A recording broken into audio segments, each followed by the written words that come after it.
Ko ki mana tu le be ke time ko ya. Ko ki ha me ia. E puri miao e mana tu ke mea.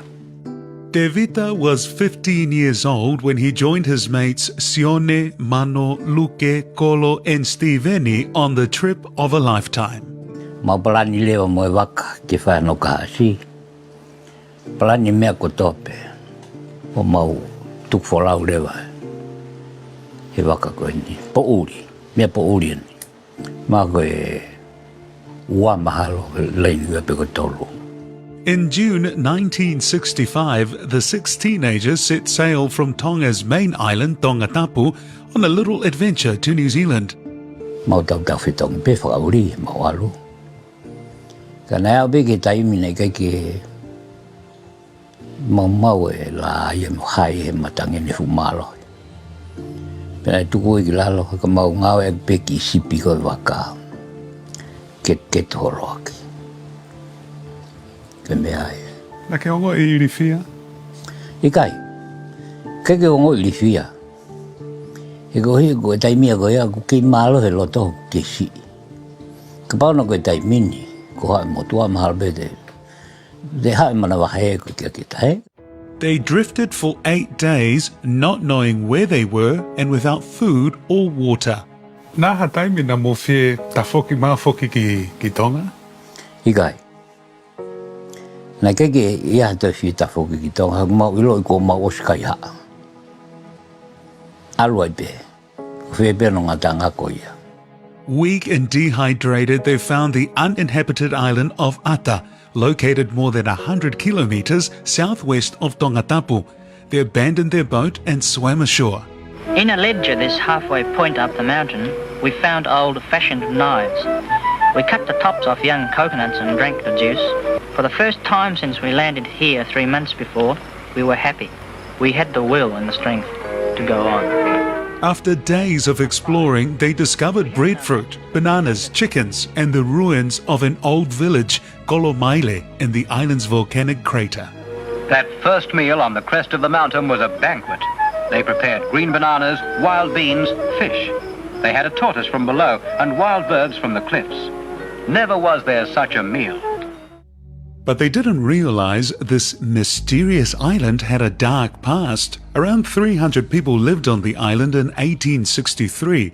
Sadly, almost half of them were kidnapped by the crew of a whaling ship which sold them as slaves in Peru. Ia nai pe tai mia nai mahonga. Whai waka mei. Ag pe akau. E nai whau peo nonga hi mea nei ke lawa peo tohonga fua mei utak tai. Penai malawa pe ia, ko tai mi ko nei toho tiki tai. Ma te hua motu ia ku loka tauranga e peo kuko. Te hanga pe peo ia haweki fuaka, he? Pe talo pe maunu hua matola ka ki mauto e. Whenga ka wheitu. After 6 months, the boys gave up hope of ever going back home as no one came to look for them. Their families held funerals when there was no news of their return. Devita, the youngest in the group, was missing his parents. His school friends became his brothers, and they prayed daily. September 1966, the castaways have been on the deserted island for 15 months, until they spotted a boat. And there they were, 6 young men, excited, waving, calling out as they swam. They were rescued by Peter Warner, an Australian sea captain who was sailing around Tonga. There was a celebration when the boys reunited with their loved ones, but it was bittersweet. They were jailed after the owner of the boat they stole still pressed charges. They were later released with the help of Peter Warner.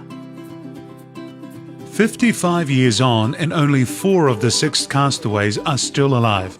Dubbed the real Lord of the Flies, their remarkable story is to become a Hollywood film after an article in The Guardian about them was read and shared by millions. We were still trying to take that in just a few weeks ago, and then to hear that it already hit the news. Once again, Guardian reported that New Regency had already secured the rights, so there were quite a few production companies from around the world and obviously Hollywood.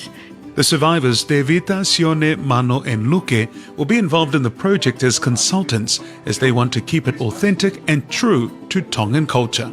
Pai hoko ia o ako e whahinga toko lai. Me tapako tau peo mamandi na wakai ke mea koe. Na wako ke mea lai nai hoko moe u mea utotonu ke tuku moe mea utotonu ke whai moe. Ngai umepe.